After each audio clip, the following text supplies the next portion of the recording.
What's up? It's been like a while just sitting here at Hoboken, but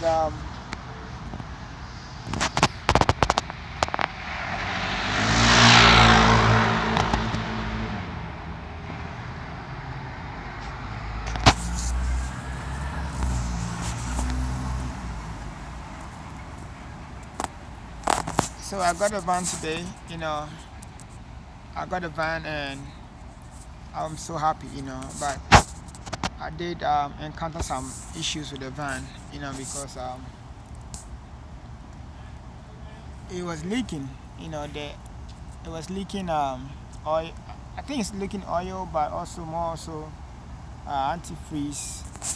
So I was like under a light, and then basically I'm not comfortable with this.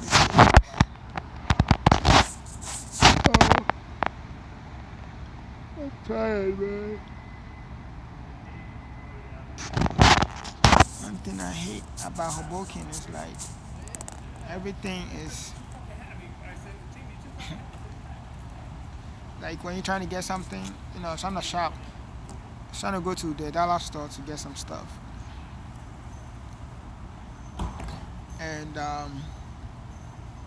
they didn't have what I wanted. So I wound up going to different places to get like things I needed for the van.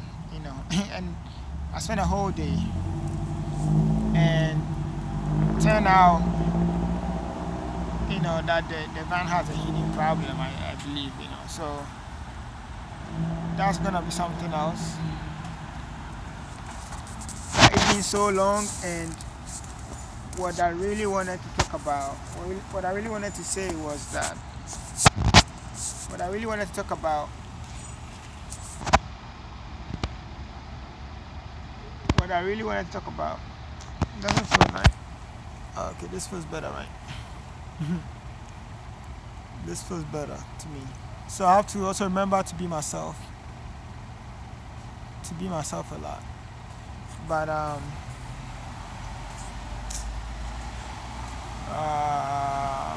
today when I was meditating,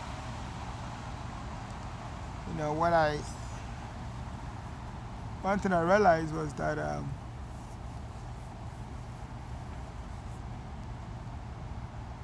excuse me, I'm so tired. One thing I realized was that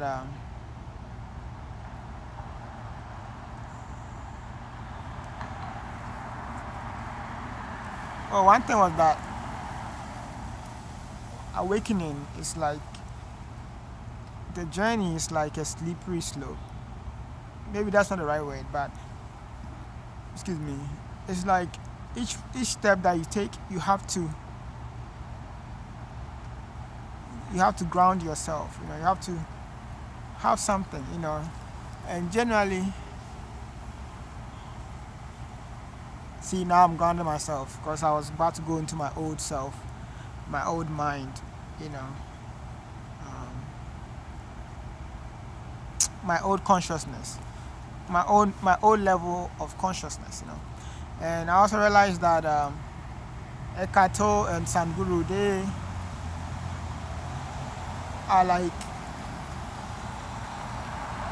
a huge part of they are like a huge part of my they are like my spiritual teachers. They teach a lot about consciousness. I'm still getting to what I was gonna say. So sometimes this is how consciousness presence works with you. So you have to, like, when you lose it, you have to wait for it to, you have to find it, within yourself, and it's all a feeling, it's like in your gut.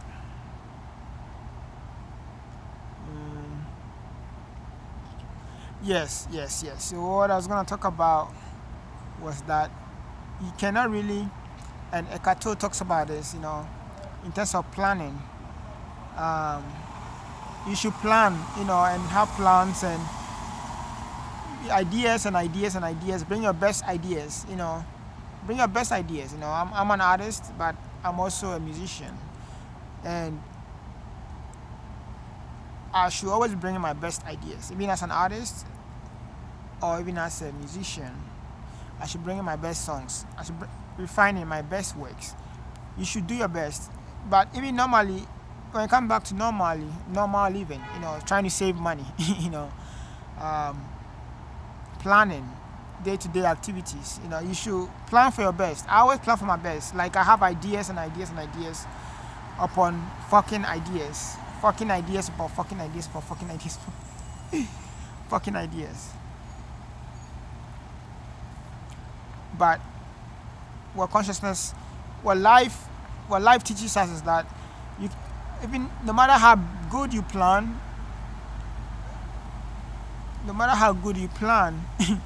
life will happen. You know, sometimes it's life is as it is. And we try to sit there and think about life and put it into something. Life is the mind. Our mind is life. Our mind is life. Mind works like life. So when you look at the world, you look at your mind. When you look at your world and you look at your mind is like the world. The world is like your mind. In terms of consciousness.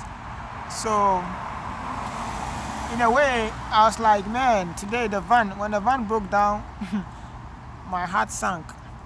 But also, in a way, I was like, man, I planned for this and I bought all my stuff that I needed as I'm on the road working. And I was very, very excited for the van. I remember for weeks and times I had a goal to meet the van, and I have made that goal. I put it on top of the car that I was using, different cars I was using. But when I got the van, I was so excited. But when it broke down, I was like, damn. So I always trying to live in a place where it's like I'm spontaneous, but also it's like, okay, I'll take it day at a time. I'll take it as it is. Basically, I'll take it as it is. I'll prepare for the most, and I'll do my best, and I'll take it as it is. That's the only way you can have a good relation with life. But when you do your best, then wait, then pay attention. Which paying attention is something that is very, very hard for me. And now I say like I don't know how much what is the saying? I had a saying about attention that it's like attention is so important. But yeah, so you cannot give yourself stress. Generally, that's the beginning of stress. Where, oh my God, I've been stressing myself out. It's like you have to do your best, plan for the best, do what you can, and then let it be. Let it be, because I'm like, man, this van, something that I have to worry about. You see, worry about. But in a way, when I look at it and see what I could do, I'll try my best, give it most attention, and take care of it so it doesn't break down or anything. But but also, I also know that it can break down. And when it breaks down, you shouldn't be negative about it. You shouldn't make a suffering, make a big problem out of it. And this is what Eckhart Tolle teaches. Because it's like we have a great mind that is capable of making problems. And me, for instance, I'll make problems. And I got tired of it because things it was just too stressful. Now it's just too much stress. I'm just trying to eliminate stress. So, like this video. Definitely subscribe. Make sure you subscribe. I have some awesome, amazing, mind-blowing things coming. That I'm also experiencing. But really, that's how I feel. Very, very excited. I just can't scream. But I'm very excited about this channel. I'm excited about this journey. I'm excited for myself. ambassador for myself, which is you. You know, myself, which is you. So like, comment, um, subscribe. Make sure subscribe. Take care, and until next time.